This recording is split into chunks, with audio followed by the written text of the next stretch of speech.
নমস্কাৰ, আশা কৰোঁ আপোনালোক সকলো ভালে আছে। আজি কেলছিয়ামৰ ওপৰত এটা ইম্পৰ্টেণ্ট ভিডিঅ' আপোনালোকৰ বাবে লৈ আহিছোঁ, কাৰণ আমি নজনাকৈয়ে কেতিয়াবা আমাৰ দেহত কেলছিয়ামৰ ডেফিচিয়েঞ্চি হয়, যাৰ কাৰণে আমাৰ দেহত কিছুমান লক্ষণে দেখা দিয়ে আৰু যিবোৰ লক্ষণ আমি প্ৰায় অৱহেলা কৰোঁ। এই লক্ষণবিলাক কি কি আৰু কেলছিয়ামৰ ডেফিচিয়েঞ্চি নহ'বৰ বাবে আমি কেনেকুৱা ধৰণৰ কথা মানি চলিব লাগে, কেনেকুৱা ধৰণৰ খাদ্য খাব লাগে আৰু জানিব লগা বহুতো ইম্পৰ্টেণ্ট কথা শ্বেয়াৰ কৰিম। প্ৰথমতে জানো আহক, কেলছিয়াম আমাৰ কাৰণে কিয় আৰু কিমান উপকাৰী। আমাৰ দেহত কেলছিয়ামৰ প্ৰথম মুখ্য কামটো হৈছে বোন বা হাড় আৰু দাঁতৰ গঠন মজবুত কৰাটো, যিটো কথা সকলোৱে জানে। 2 নম্বৰ কামটো হৈছে আমাৰ দেহৰ মাংসপেশী বা মাচুল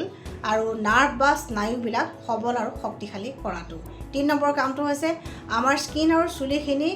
মজবুত কৰাটো, অৰ্থাৎ স্কিন আৰু চুলি নেচাৰেলি হেল্ডি ৰখাটো। আমাৰ হৃদযন্ত্ৰ বা হাৰ্টৰ কণ্ট্ৰেকশ্যন বা সংকোচনৰ বাবেও কেলছিয়ামৰ প্ৰয়োজন। ব্লাড ক্লটিং বা তেজ গোট মৰা প্ৰক্ৰিয়াটো কেলছিয়ামৰ প্ৰয়োজন হয়। কিছুমান বিশেষ ধৰণৰ হৰমন আৰু কিছুমান বিশেষ ধৰণৰ ৰাসায়নিক পদাৰ্থ নিঃসৰণৰ বাবে কেলছিয়ামৰ প্ৰয়োজন, যেনে insulin hormone, vasopressin, parathyroid hormone আৰু কিছুমান বিশেষ ধৰণৰ এনজাইমৰ নিঃসৰণৰ বাবে কেলছিয়ামৰ দৰকাৰ হয়।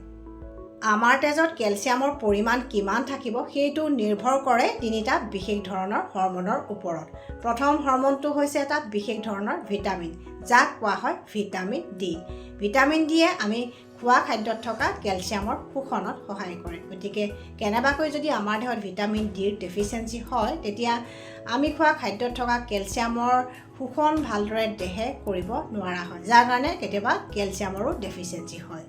2 নম্বৰ হৰমনটোৰ নাম হৈছে পেৰাথাইৰয়ড হৰমন, যাক নিঃসৰণ কৰে পেৰাথাইৰয়ড গ্ৰন্থি নামৰ গ্ৰন্থিটোৱে। পেৰাথাইৰয়ড হৰমনে আমাৰ দেহত বা তেজত কেলছিয়ামৰ পৰিমাণ বৃদ্ধি কৰে আৰু লগতে ভিটামিন ডিৰ পৰিমাণো বৃদ্ধি কৰে। 3 নম্বৰ হৰমনটোৰ নাম হৈছে কেলচিটনিন, যিটো হৰমন নিঃসৰণ কৰে থাইৰয়ড গ্ৰন্থিয়ে আৰু যাৰ কাম হৈছে আমাৰ তেজত বা দেহত কেলছিয়ামৰ পৰিমাণ হ্ৰাস কৰাটো বা কম কৰাটো। অৰ্থাৎ এই 3টা হৰমনে নিৰ্ধাৰণ কৰিব আমাৰ তেজত বা দেহত কেলছিয়ামৰ পৰিমাণ কিমান থাকিব। হাইপ'কেলচেমিয়া আৰু হাইপাৰ কেলচেমিয়া মানে কি হয়? আমাৰ তেজত কেলছিয়ামৰ পৰিমাণ অৰ্থাৎ চিৰাম কেলছিয়ামৰ নৰ্মেল ৰেঞ্জটো হৈছে 8.5 to 10.2 mg/ডেচিলিটাৰ। অৱশ্যে লেবৰেটৰী ভেদে ইয়াৰ পৰিমাণটো অলপ ইফাল সিফাল হোৱাও দেখা যায়। যদি কেনেবাকৈ আমাৰ তেজত চিৰাম কেলছিয়ামৰ পৰিমাণ 8.5তকৈ কম হয়, তেতিয়া সেই কণ্ডিশ্যনটো কোৱা হয় হাইপ'কেলচেমিয়া। আৰু যদি কেনেবাকৈ ইয়াতকৈ অৰ্থাৎ 10.2তকৈ বা 11তকৈ যদি বেছি হয়, তেতিয়া তাক কোৱা হয় হাইপাৰ কেলচেমিয়া। অৰ্থাৎ তেজত যেতিয়া কেলছিয়ামৰ পৰিমাণটো কমি যায়, সেই কণ্ডিশ্যনটো কোৱা হয় হাইপ'কেলচেমিয়া। আৰু তেজত যেতিয়া কেলছিয়ামৰ পৰিমাণটো নৰ্মেল লেভেলতকৈ বাঢ়ি যায়, তেতিয়া সেই কণ্ডিশ্যনটো কোৱা হয় হাইপাৰ কেলচেমিয়া। কি কি কাৰণত আমাৰ দেহত কেলছিয়ামৰ ডেফিচিয়েঞ্চি বা অভাৱ হ'ব পাৰে? প্ৰথম কাৰণটো হৈছে ডায়েটেৰী ডেফিচিয়েঞ্চি, অৰ্থাৎ আমি সদায় খাই থকা দৈনন্দিন খাদ্য তালিকাত যদি কেলছিয়ামযুক্ত খাদ্য কমকৈ থাকে।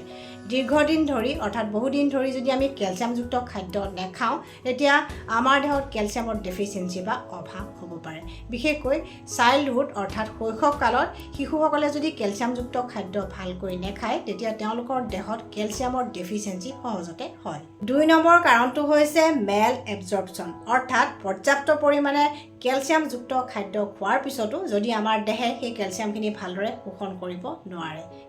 কেইবাটাও কাৰণত এনেকুৱা হ'ব পাৰে। কিছুমান দৰৱৰ ছাইড ইফেক্টৰ বাবেও হ'ব পাৰে, যেনে থাইৰয়ডৰ মেডিচিন, ষ্টেৰইড মেডিচিন বা অন্যান্য কিছুমান মেডিচিন খালেও আমি খোৱা খাদ্যত থকা কেলছিয়ামখিনি দেহে ভালদৰে শোষণ কৰিব নোৱাৰাৰ ফলত কেলছিয়ামৰ ডেফিচিয়েঞ্চি বা অভাৱ হ'ব পাৰে। আৰু কিছুমান মানুহৰ ফুড ইনটলাৰেঞ্চ থাকে, বিশেষকৈ গাখীৰ, দৈ আদি মিল্ক প্ৰডাক্টবিলাক খালে বহুতে হজম কৰিব নোৱাৰে আৰু সেই কণ্ডিশ্যনটো কোৱা হয় লেক্টোজ ইনটলাৰেঞ্চ। আৰু তেনেকুৱা কেলছিয়ামযুক্ত খাদ্য খোৱাৰ পিছতো তেওঁলোকৰ কেতিয়াবা কেলছিয়ামৰ ডেফিচিয়েঞ্চি হোৱা দেখা যায়। 3 নম্বৰ কাৰণটো হৈছে হৰমনেল ইমবেলেঞ্চ বা হৰমনৰ বিসংগতি। বিশেষকৈ মহিলাসকলৰ মাহেকীয়া বন্ধ হোৱাৰ সময়ত বা মেন'পজৰ সময়ত হৰমনেল ইমবেলেঞ্চ হয় বা হৰমনৰ বিসংগতি হয়, যাৰ কাৰণে তেওঁলোকৰ কেলছিয়াম ডেফিচিয়েঞ্চি বেছিকৈ হয়।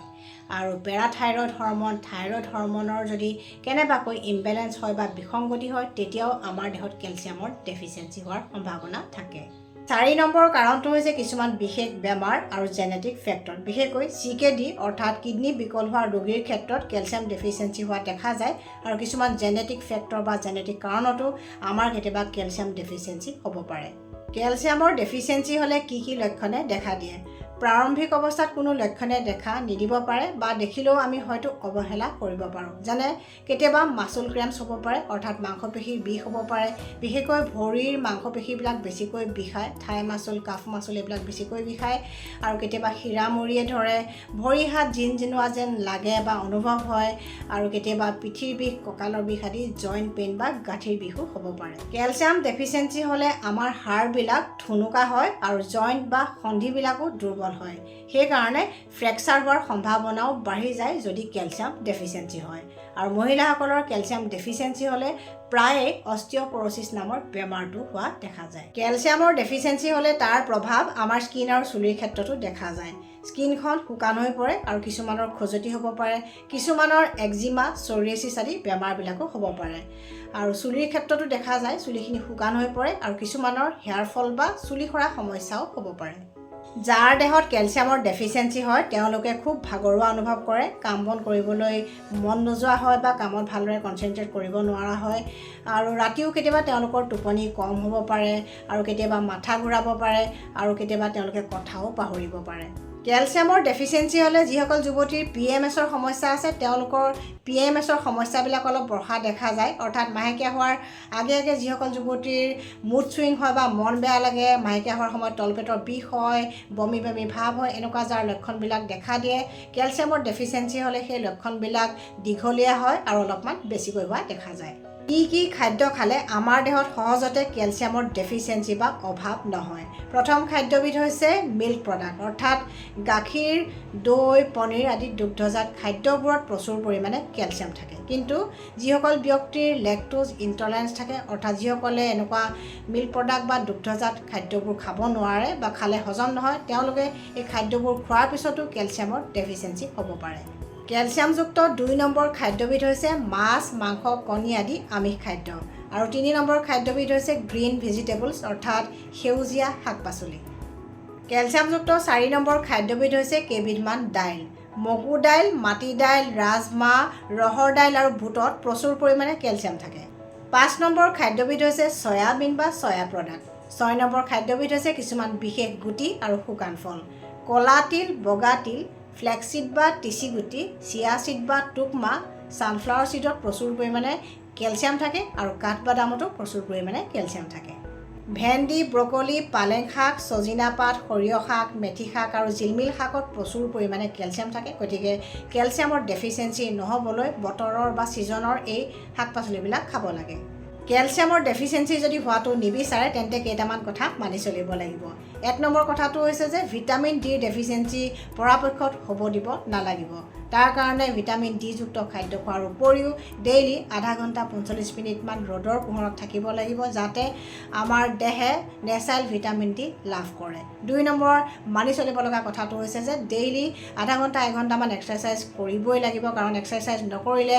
আমাৰ দেহত কেলছিয়াম ডিমাণ্ডবিলাক পূৰ্ণ হয় অৰ্থাৎ আমি খাদ্যত যদি প্ৰচুৰ পৰিমাণে কেলছিয়ামযুক্ত খাদ্য খাই থাকোঁ কিন্তু আমি এক্সাৰচাইজ যদি নকৰোঁ তেতিয়া সেই কেলছিয়ামখিনিৰ কোনো লাভ নহয় বা আমাৰ জইণ্ট বা বনত একো লাভ নহয় গতিকে আমি কেলছিয়ামখিনি ভালদৰে পাবলৈ হ'লে ডেইলি আধা ঘণ্টা 1 ঘণ্টামান এক্সাৰচাইজো কৰিব লাগিব 3 নম্বৰ মানি চলিব লগা কথাটো হৈছে যে হৰমনেল ইমবেলেন্স বা অন্যান্য কিবা বিসংগতি বা বেমাৰৰ বাবে যদি কেলছিয়াম ডেফিচিয়েঞ্চি হৈছে তেন্তে ডাক্তৰৰ পৰামৰ্শ লৈ চিকিৎসা কৰাটো দৰকাৰী গতিকে এই কথাখিনি আপোনালোকে যদি আজিৰ ভিডিঅ'টোত চাই ভাল পাইছে তেন্তে প্লিজ শ্বেয়াৰ কৰিব যাতে আনৰো সহায় হয় আৰু নতুন ভিউৱাৰ্ছসকলে মোৰ চেনেলটো ছাবস্ক্ৰাইব কৰিবলৈ নাপাহৰিব ষ্টে হেল্ডি ষ্টে হেপী